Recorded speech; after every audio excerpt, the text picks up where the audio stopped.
Hello to the chicos and the chicas, welcome back. And I'm very excited with my welcome back because I have at least like 55% of my voice back. And the shirt is a giveaway that I'm actually recording Chessable right now, so I'm catching up. The back beginners d4, d5 is very much in the making, and I hope to finish the recording soon. But now I have got a game played by a stream supporter who goes by the name of Lifetime, and he submitted a game that was so fantastic that I could not wait to share it with the world of YouTube. And now, ladies and gentlemen, I'm going to teach you how to dismantle the Benoni based on my very d4 beginners white repertoire. So let's see what I tell you to do with the white pieces against the Benoni. What I do tell you to do is to play one of the most popular main lines with h3 and bishop d3. Now, in here, the biggest main line is b5, and there I recommend something slightly less popular, but against c4, or rather rook e8 castles and c4, my recommendation is exactly how this game goes, which is bishop takes c4, knight takes e4, knight takes e4, rook takes e4, and bishop g5.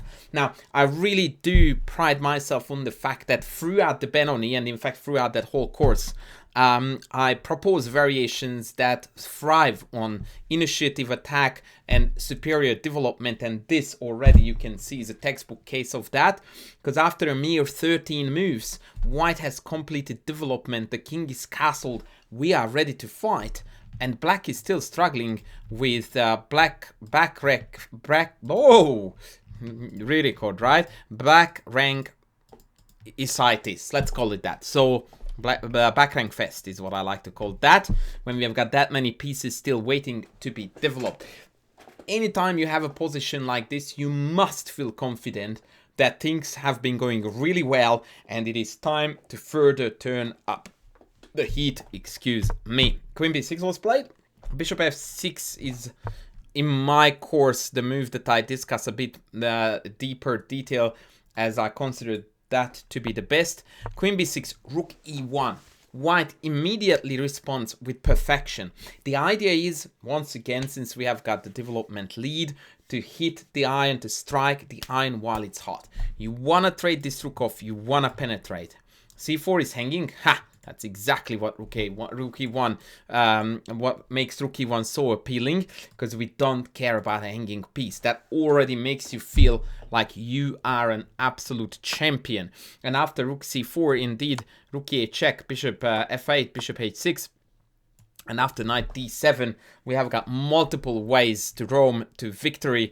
The cleanest among them is queen e2, and simply black has nothing to do to stop queen e7, followed by carnage on f8. So that is, ladies and gents, the beginning of this marvelous attack that white is going to conduct in this game. Rook e1, beautiful chess.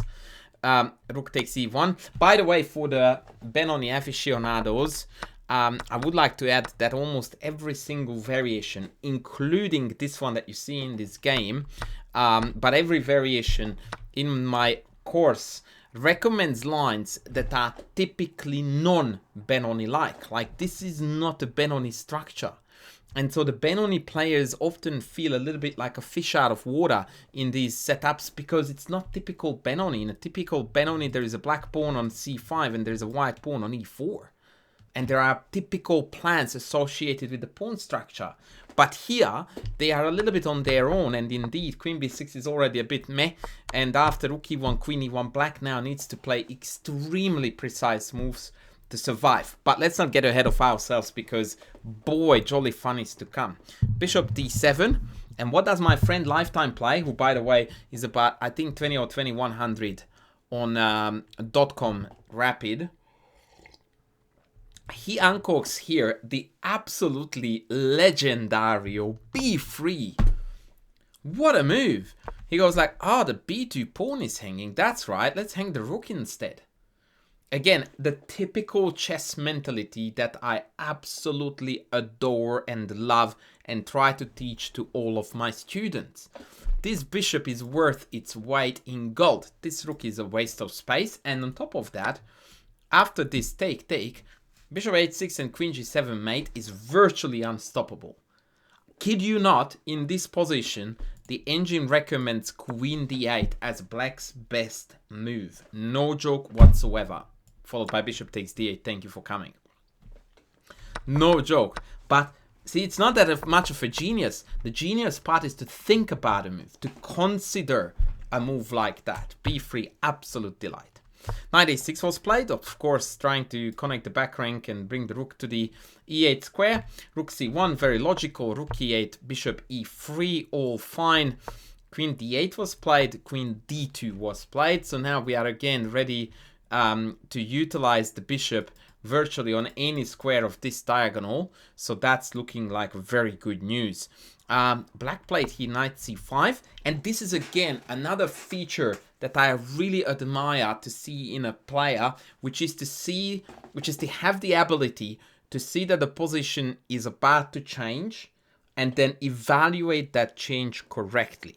What I mean here is that a lot of people would be reluctant to take this on account of giving up the good bishop for a knight. Like, what's in it for me, they would say, not realizing that if you just look a half move beyond that, and we play bishop takes, pawn takes d6, that's your half move, we have got a ripper, an absolute ripper of a bishop with the aid of the knight and the queen to conduct a super nasty attack against f7, and now the bishop is glued to d7 in order to blockade the pawn.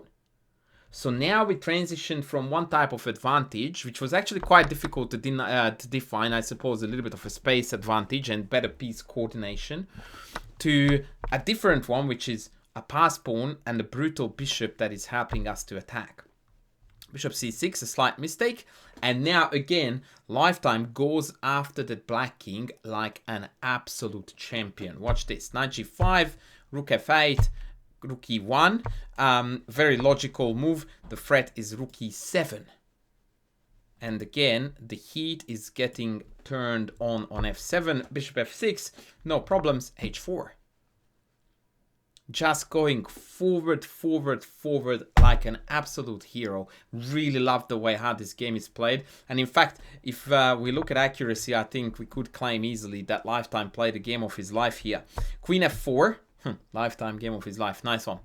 And again, this is such an awesome move.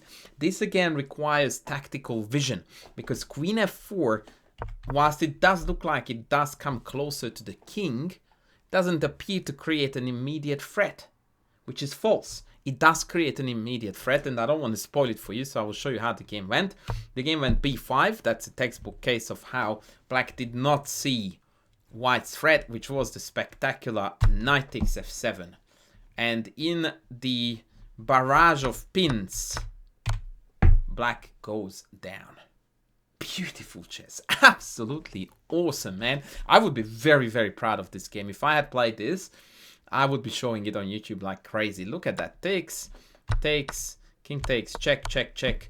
And black threw in the towel. Just a quick recap on, or rather reflection on queen f4. So this was still an opportunity for black to play better by playing bishop e8. Virtually the only move to stop the tragedy on f7. And now the engine reckons knight e4 is the way to happiness.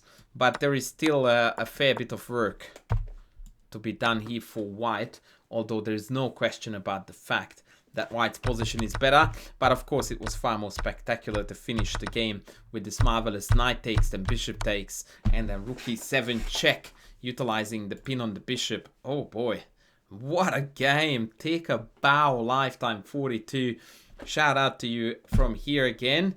And I would like to encourage you guys watching the YouTube to tune into the stream as well.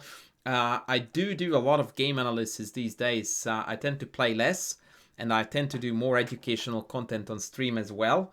So yeah, make sure that you check that out. Please don't forget, as usual, to sub, to like, to comment, to super like if you can. And I will be back with the next video soon. Thanks for watching. Bye.